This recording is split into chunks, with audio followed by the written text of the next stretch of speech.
வாங்கம்மா வாங்க.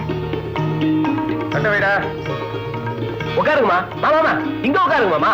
உங்களுக்காக போட்ட நாக்காளி. இருறா இருறா. அதெல்லாம் உன்ன மாதிரி மைனர் பசங்களுக்கு தான் லாயக்கு, நமக்கு இதான் சோகம். இவங்கதான் எங்க மாமா, இவங்கதான் எங்க அம்மா. அம்மா இவங்கதான் மேஸ்திரி சம்சாரம், அதாவது பொண்ணுக்கு அம்மா. அப்படியா? ரொம்ப சின்ன வயசா இருக்கு. அது மேஸ்திரி உங்களை கல்யாணம் பண்ணிக்கும் போது உங்களுக்கு வயசு 13. எங்க காலத்துல எல்லாம் அப்படித்தாண்டா, சின்ன வயசுலயே கல்யாணம் ஆயிடும். உங்க காலம் கிடைக்கட்டும்க்கா. ராகு காலத்துக்குள்ள விஷயத்தை பேசி முடிக்க வேணாம். மேஸ்திரி வர சொல்லுங்க. ஆமா மேஸ்திரி எங்க மேஸ்திரி இப்ப வர நேரம் லேட் ஆகுனாரா? என்னப்பா இது, நான் என்ன சொல்றேன்னு எனக்கு ஒண்ணுமே தெரியல. லேட் ஆகும்னு சொன்னாருப்பா. லேட் ஆகுனாரா? ஆமா என்கிட்ட கூட சொன்னாரு. மாமா மேஸ்திரி சாஸ்திரி நகர்ல 18 மாடி கட்டடம் கட்டுறாரு. அந்த கான்ட்ராக்ட் மட்டும் முடிஞ்சதுன்னு வைங்க, சொலைய 60,000 ரூபாய் அவர் கை கிடைக்கும். அந்த பணத்தை உங்ககிட்ட கொடுத்து 50-60 மாடு வாங்கி உன் பொறுப்புல விடுறதா முடிவு பண்ணிருக்காரு. அதுக்கு என்னடா உறவுன்னு வந்தா செய்ய வேண்டியதானே? என்னக்கா பொண்ணை பாத்துலாமா? பொண்ணை வர சொல்லுங்கம்மா. மயிலு பேர கேட்டீங்கல்ல, மயிலு பார்த்தாலே மையங்கிடுவீங்க. என்னடா இது, மேஸ்திரி பொண்ணுன்னு சொன்ன, கூலி வேலை செய்யறது வந்து நிக்கிற. மாமா மயிலோட வேஷத்தை கட்டி ஏமாத்திட்டீங்களாமா? அம்மா அது வந்து இவங்க அப்பா ஒரு மேஸ்திரி இல்லையா, சில சமயத்துல தொழிலாளி போராட்டம் வரும். அந்த சமயத்துல இதுவே சித்தால இறங்கிடும். சுருக்கமா சொன்னா இவங்க குடும்பமே ஒரு உழைப்பாளி குடும்பம். அப்படித்தானுங்களே? உங்க புள்ள சொல்றது அத்தனையும் போய். எங்க அப்பா மேஸ்திரி இல்ல, இது எங்க வீடும் இல்ல.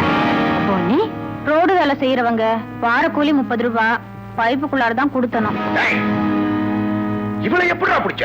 நான் சொல்றேங்க, அவர்கிட்ட அடிக்கடி பால் வாங்க போவேன். அங்க எங்க 2 பேருக்கும் பழக்கம் ஏற்பட்டு போச்சு. கூலிகார பொண்ணை கட்டிக்கிறேன்னு உங்ககிட்ட சொல்ல அவருக்கு தைரியம் இல்ல போல இருக்கு. இப்படி ஒரு நாடகம் ஆட சொன்னாரு. அப்படித்தானே? பொண்ணைய உண்மைதானே சொன்னேன். ஏமா நீங்களே நாயத்தை சொல்லுங்க. இவர் சொல்ற மாதிரி மேஸ்திரி பொண்ணுன்னு சொல்றேன்னு வச்சுக்கங்க, நீங்களும் நம்பிடுவீங்க.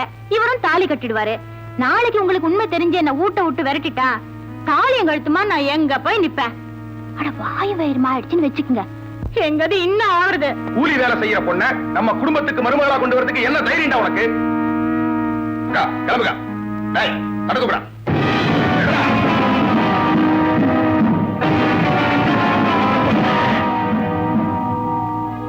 ஏண்டி உனக்கு என்ன பைத்தியமா? ஏண்டி இப்படி அசிங்கப்படுத்தின? ஓனம் தான் செஞ்சேன். அடி பாவி, எவ்வளவு பெரிய இடம் கிடைக்குதுன்னு நான் சந்தோஷப்பட்டேன். நீயே உன் தலையில மண்ணை வாரி போட்டுக்கிட்டேடி. இப்ப என் கழுத்துக்கு தாலி முக்கியம் இல்ல, உன் கழுத்துக்கு தான் முக்கியம். நீ சொல்றது எதையும் கேட்க நான் தயாரா இல்ல. முதல்ல வண்டியில ஏறும். இந்த பையன் தெரியுமா விட்ட மயங்கி இருக்கிறான். அவன் ஏதோ வசியம் பண்ணி அவனை மயக்கி இருக்கிறான். டேய், அவ இவனை மட்டும் மயக்கலடா, என்னையும் சேர்த்து மயக்கிட்டா. என்னக்கா சொல்ற?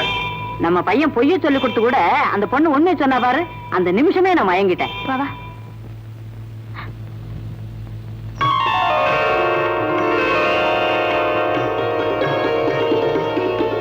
இந்தாங்கம்மா புடிங்க. என்னம்மா இதெல்லாம்? பெரிய குடும்பத்துல மருமக எடுக்கணும்னு நினைச்சுக்கிட்டு இருந்தேன். பெரிய மனசுடையவே எனக்கு மருமகளா கிடைச்சிருக்கா. அவன் 1000 பொய்ய சொல்லி கல்யாணத்தை பண்றான். ஒரு பொய் கூட சொல்லாத இவதான் எனக்கு மருமகளா வரணும். புடிங்க.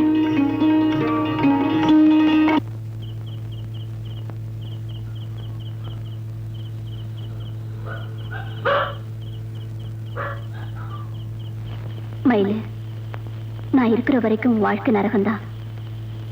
நீ வாழணும்னா நான் போய் தாண்டி தீரணும்.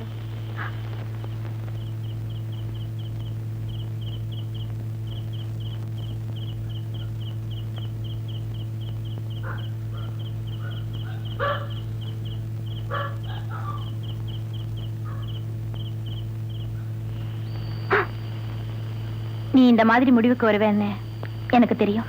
மயிலு, ஒரு வகையில பார்த்தா அந்த வைத்தியனுக்கும் உனக்கும் வித்தியாசமே இல்லைம்மா. என்னமா சொல்ற? அவன் உன்னை கைவிட்டு ஓடிட்டான், நீ என்ன விட்டு ஓட பாக்குற. மயிலு,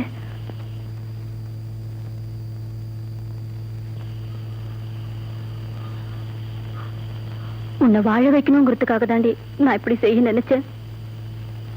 என்ன வாழ வைக்கணுங்கிறதுக்காக நீ இந்த காரியத்தை செய்யல, ஒரு கொலகாரியா ஆக்கணுங்கிறதுக்காக தான் செய்யற. மயிலு, நீ போனா நான் சந்தோஷமா இருப்பேன் நினைச்சிட்டு இருக்கியா? உன்னை இந்த நிலைமைக்கு ஆளாக்குனவனை தேடி கண்டுபிடிச்சு அவனை குத்தி கொலை செஞ்சிட்டு ஜெயிலுக்கு போவேன். மயிலு, இப்ப சொல்றேன், நான் வாழணும்னு ஆசைப்பட்டா நீ உயிர் போக்கிக்கிற ஆசையை விட்டுடு. நான் சீரழியணும்னு நினைச்சா எக்கேடாவது கெட்டுப்போ.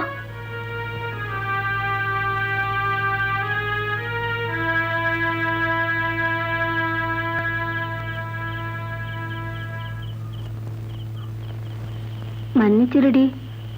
இனிமே உன்னை விட்டு போக மாட்டேன். உள்ளவா.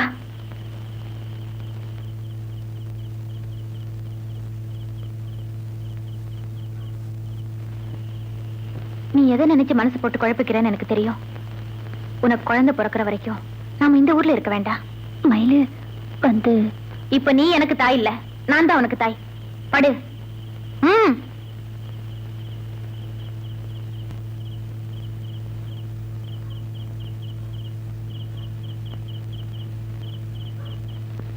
அண்ணா தானாக்க வாடா. அம்மா இருக்காங்களா? பழக்கிற பக்கம் இருக்காங்க. என்ன விஷயம்? செய்தி. வாசி.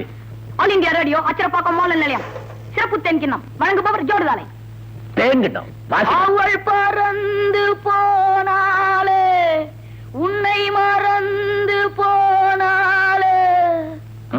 வேற பாட்டு கிடைக்கல உனக்கு? அண்ணாத்த, நான் பாடின பாட்டு உன் வாழ்க்கையோட பின்னி பிணைஞ்சிருக்கு. என்னடா வளர்ற? மயில பத்தி தான் சொல்றேன். பறந்து போயிடுச்சு. எங்கடா? அதான் மர்மமா இருக்கு. யார கேட்டாலும் தெரியலன்றாங்க. உண்மையாவ சொல்ற? நம்ம வானொலி நிலையத்திலிருந்து ஒரு செய்தியை ஒளிபரப்புனா அது ஆதாரப்பூர்வமானது. வேகம் வாடா. ദേ വരുന്നു ചേച്ചി. ചേച്ചി അപ്പൊ ആൾക്കാരെ വരുന്നുണ്ട്. அறியாம். அம்முக்குட்டி, மயில உங்க அம்மா எங்க போயிருக்காங்க தெரியுமா? தெரியல பால்காரரு. இன்னைக்கு காலையில தான் குப்பம் சொன்னா மயிலும் அவங்க அம்மாவும் வேலையை விட்டுட்டு போயிட்டாங்கன்னு. சும்மா சொல்லாத. உனக்கு தெரியாம அவங்க எங்கேயும் போயிருக்க மாட்டாங்க. அட என்ன பால்காரரு, நீ லைஃப் குடுக்கறேன்னு சொன்ன உன் கையில சொல்லாம போயிருக்கா, என் கையில எப்படி சொல்லுவா? அப்ப மயில் எங்க போயிருக்கான்னு உனக்கு தெரியாது? சத்தியமா தெரியாது. நம்பலையா? உங்க ஊர் கோயில் கூட்டிட்டு போ, இல்ல எங்க ஊர் கோயிலுக்கு வா, கற்பூரி அணைக்கிறேன். எங்கடா மயிலு? எனக்கு தெரியாது மைக்கேல். அவ விஷயம் பூரா உனக்கு உங்க அக்காவுக்கும் தெரியும். பொய்யா சொல்ற? அட என்னப்பா, எனக்கு பொய் சொல்ல தெரியாதுப்பா. தெரியாதுல்ல? பாத்துக்கலாம் போடா.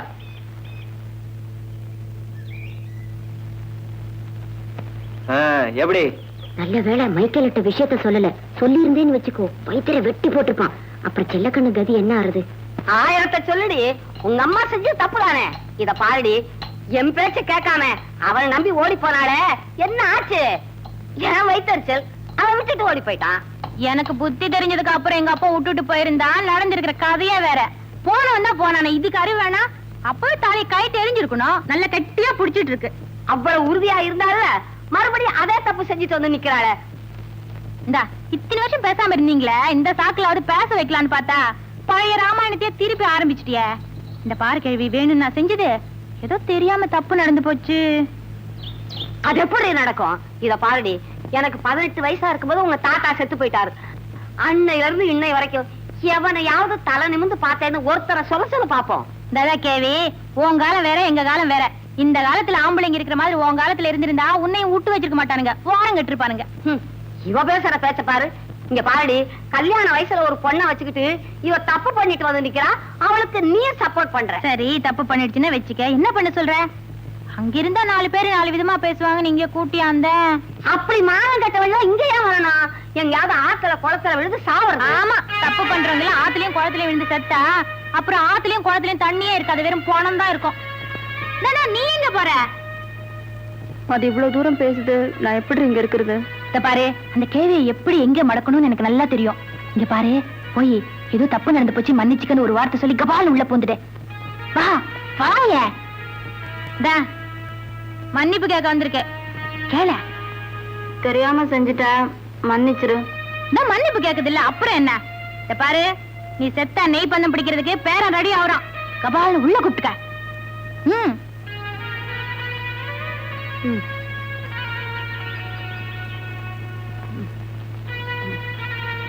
போ சொல்லு. சொல்லுகல போய. பொண்ணு உள்ள போறா பாரு. உரி கேவி என்ன ஸ்ட்ராங்கா இருக்குதுப்பா. நான் மயிலு பாடிங்க. என்னக்கா நல்லா இருக்கிறியா? நான் நல்லா தாண்டி இருக்கேன். எப்படியோ பிரிஞ்சிருந்த கிழவியும் உங்க அம்மாவும் ஒண்ணு சேர்த்து வச்சுட்டேன். அப்ப நாங்க வந்ததை பாத்தியா? பார்த்ததாவது நீங்க பேசில இருந்ததே கேட்டுன்னு தாண்டி இருந்த. சத்தியமா சொல்றேன்டி, உங்க ஆத்தாதான் ஒன்ன பெத்தாளா நீதான் உங்க அம்மாவை பெத்தியான்னு சந்தேகமாவே இருக்குடி. யார் யார பெத்தாலும் பொண்ணா பிறந்துட்டோமே. ஏக்கா, தெரிஞ்சோ தெரியாமலோ ஒரு தப்பு பண்ணிட்டா திருநாயை விட கேவலமா நடத்துறாங்க. அந்த அவமானத்தை எங்க அம்மாவால தாங்கிக்க முடியாது. அதனாலதான் இங்க கூட்டியாந்துட்டேன். வந்த வரைக்கும் சரிடி. அவளுக்கும் வயித்துல வளர பிள்ளைக்கு என்ன பண்ண போற? ஊர் சுத்துற தேர் நிலைக்கு வந்துதானே ஆகணும். என்னத்த ஜோடுல மயில பத்தி ஏதாவது நியூஸ் கிடைச்சதா? இல்லையா அண்ணாத்த, எப்படியாப்பட்ட நியூஸ்னாலும் கொண்டாந்துருவேன். இது ஒரே மர்மமா இருக்க. ஏ ஜோடுல அவளா இந்த ஊரை விட்டு போன மாதிரி தெரியலடா.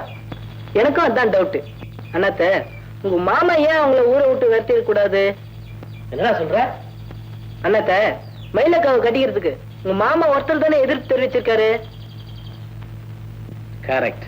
வாடா, பைத்தியகாரத்தனமா இன்னும் அந்த பொண்ணைய நினைச்சுட்டாலே அத அவ திரும்பி வரமாட்டான். அது எப்படி மாமா அவ்வளவு உறுதியா சொல்றீங்க? உலகம் புரிஞ்ச வேண்டானா அவ எங்க போயிருப்பான்னு சொல்லட்டுமா? எங்க? உன்னை விட வசதியான ஒருத்தன் கிடைச்சிருப்பான், அவனோட ஓடி போயிருப்பா. ஏன் மாமா, வசதியானவன் பின்னால அவ ஓடி இருப்பாளா, இல்ல வசதி படைச்சவன் அவளை ஊரை விட்டு விரட்டி இருப்பானா? என்னடா சொல்ற? நான் அவளை கல்யாணம் பண்ணிக்கிட்டா உங்க கௌரவம் குறைஞ்சு போகும்னு நீங்களே அவளை ஏன் ஊரை விட்டு விரட்டி இருக்க கூடாது? பாத்தியாக்கா பாத்தியாக்கா, இவன் என்ன சொல்றான்னு பாத்தியா? இவன் எதுக்குடா அவ்வளவு விரட்டனா? மயில் இந்த ஊரை விட்டு போறதுக்கு இவரை தவிர வேற யாரும் காரணமா இருக்க முடியாது. எப்படா சொல்ற? அம்மா, நான் அவளை விரும்பினேன், நீ அவளை மறுமலத்துக்கு சம்மதிச்சிட்ட. இவருக்கு தானே அவளை பிடிக்கல. இந்த பாரா, அந்த பொண்ணை நீ கட்டிக்கிறது எனக்கு விருப்பம் இல்லைங்கிறத ஒத்துக்க தயாரா இருக்கேன். ஆனா ஊரை விட்டு போனதுக்கு எனக்கு எந்த விதமான சம்பந்தம் கிடையாது. நம்ம பாட்டி போடா. இவருக்கு சம்பந்தம் இருக்கா இல்லையா அதை பத்தி எனக்கு கவலை இல்ல. ஆனா ஒண்ணு மட்டும் சொல்றேன், மயிலு தான் போயிட்டாலே வேற யாரையாவது கட்டி வச்சிடலாம்னு நினைச்சீங்க, அதுல ஏமாற போறது நான் இல்ல, நீங்க தான்.